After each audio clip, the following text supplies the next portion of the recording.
Assalamualaikum warahmatullahi wabarakatuh. Saya Dini Hujayana. Saya calon guru penggerak angkatan 7 di SDN Cikanang, Kecamatan Cimanggung, Kabupaten Sumedang. Pada kesempatan ini saya akan memaparkan demonstrasi konseptual mengenai pemikiran filosofis pendidikan Ki Hajar Dewantara beserta implementasinya di sekolah saya. Ki Hajar Dewantara merupakan Bapak Pendidikan Nasional. Tujuan pendidikan menurut Ki Hajar Dewantara menuntun segala kekuatan kodrat yang ada pada anak-anak itu agar mereka sebagai manusia dan anggota masyarakat dapat mencapai keselamatan dan kebahagiaan yang setinggi-tingginya. 3 semboyan pendidikan menurut Ki Hajar Dewantara. Ing Narso Sungtulodo, ing Madyo Mangunkarso, Tut Puri Handayani. Di depan memberikan teladan, di tengah membangun kekuatan dan terus berkarya, di belakang memberi dorongan. 5 dasar pemikiran Ki Hajar Dewantara. 1. Mengarahkan dan menuntun. Sebagai pendidik, kita dapat mengarahkan dan menuntun anak sesuai kodrat alam dan kodrat zaman agar anak dapat mencapai keselamatan, kebahagiaan yang setinggi-tingginya, baik sebagai manusia dan sebagai anggota masyarakat. Pemikiran menurut Ki Hajar Dewantara yang kedua, pendidik diibaratkan sebagai petani dan tukang kebun. Dasar pemikiran Ki Hajar Dewantara yang kedua, pendidik itu diibaratkan petani dan tukang kebun, dan peserta didik diibaratkan sebagai benih tanaman, di mana benih tanaman itu harus dijaga, dipelihara, diberi pupuk agar mendapatkan hasil panen yang lebih baik. Sama halnya pula dengan peserta didik kita harus dijaga, harus diarahkan ke arah yang lebih baik, harus dituntun sesuai dengan bakat dan kemampuannya masing-masing agar menjadi peserta didik yang baik pula di akhir kelak sesuai kodrat zaman dan kodrat alam. Kodrat alam dan kodrat zaman. Kodrat alam berkaitan dengan sifat atau bentuk lingkungan di mana anak berada, sedangkan kodrat zaman berkaitan dengan isi dan irama. Ki Hajar Dewantara mengelaborasikan kodrat alam dan kodrat zaman sebagai segala sesuatu kepentingan anak-anak didik, baik mengenai hidup diri pribadinya dan kemasyarakatannya. Jangan sampai meninggalkan segala kepentingan yang berhubungan dengan kodrat keadaannya, baik pada alam maupun pada zamannya, yang disesuaikan dengan dasar-dasar dan asas-asas hidup kebangsaan yang bernilai dan tidak bertentangan dengan sifat-sifat kemanusiaan. Dasar pemikiran menurut Ki Hajar Dewantara yang ketiga adalah budi pekerti, di mana budi pekerti, watak, dan karakter adalah persatuan yang harmonis antara gerak, pikiran, perasaan, dan kehendak atau kemauan anak sehingga menimbulkan tenaga atau semangat.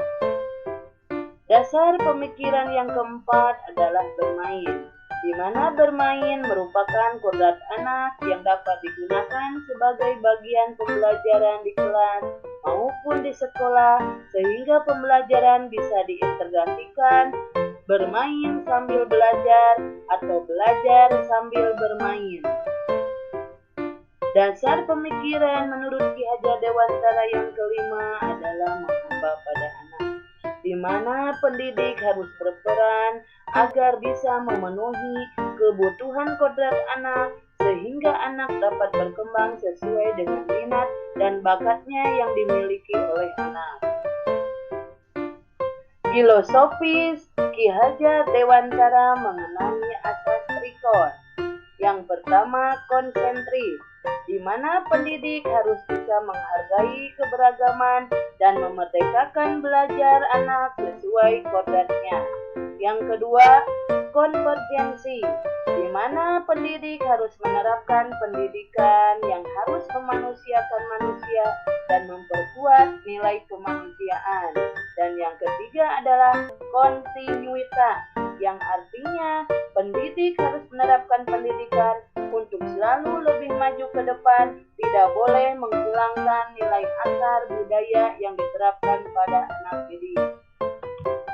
Ketiga asas Pikon menurut Ki Hajar Dewantara, ketiganya dilambangkan seperti sistem tata surya, di mana murid-murid digambarkan sebagai planet yang mengorbit pada matahari atau simbol-simbol nilai kemanusiaan dalam garisnya masing-masing.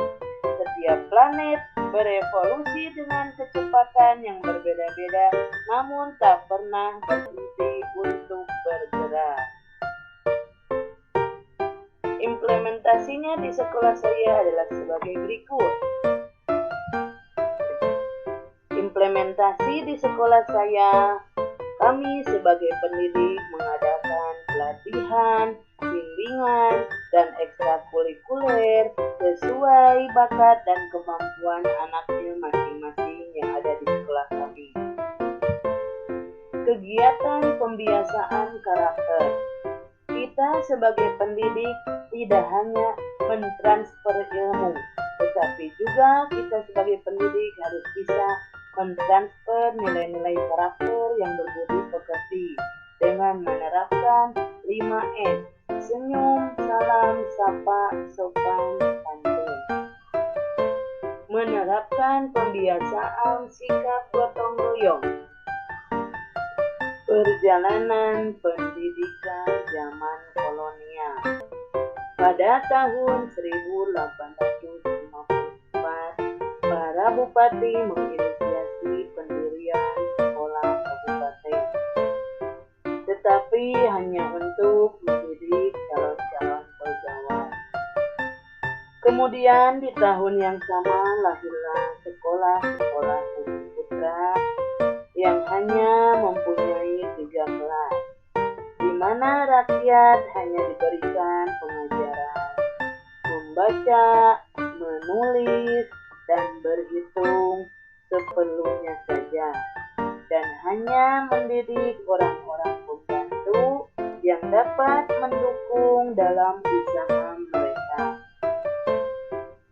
Pada tahun 1920, lahirlah cita-cita yang baru yang memimpikan perubahan radikal dalam pendidikan dan pengajaran.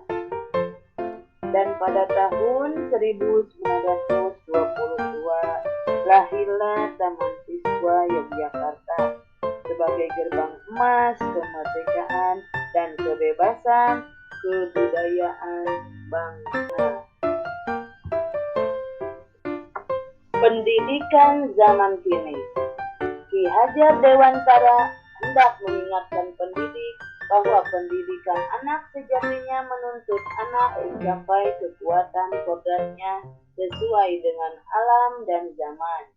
Bila melihat dari kodrat zaman pendidikan saat ini menekankan pada kemampuan anak untuk memiliki keterampilan abad ke-21 untuk mengikuti perkembangan teknologi zaman sekarang.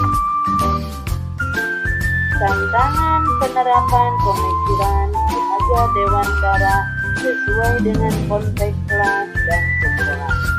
1. Kebiasaan berbicara dan perilaku anak yang tidak baik yang datang dari rumah dan lingkungan masyarakat yang dibawa ke sekolah. 2. Kurangnya kerjasama antar warga sekolah, orang tua, dan masyarakat lainnya. 3. Penggunaan media pembelajaran berbasis digital yang terbatas. Solusi dalam menerapkan pemikiran Ki Hajar Dewantara. 1. Adanya kerjasama dengan orang tua dalam menerapkan budi pekerti, watak, karakter, dan sopan santun di sekolah. 2. adanya kerjasama dengan semua warga yang ada di sekolah dengan menerapkan 5M. Salam, senyum, sapa, sopan, dan santun. 3. Berusaha menciptakan pembelajaran menjadi kreatif, bervariasi, agar anak belajar dengan bahagia, aman, dan nyaman. 4. Memanfaatkan dan menjaga penggunaan alat, sarana, prasarana sebaik mungkin. Cukup sekian pemaparan demonstrasi konseptual pemikiran Ki Hajar Dewantara. Saya ucapkan terima kasih. Saya Dini Hujaena, calon guru penggerak Angkatan 7, tergerak, bergerak, dan menggerakkan.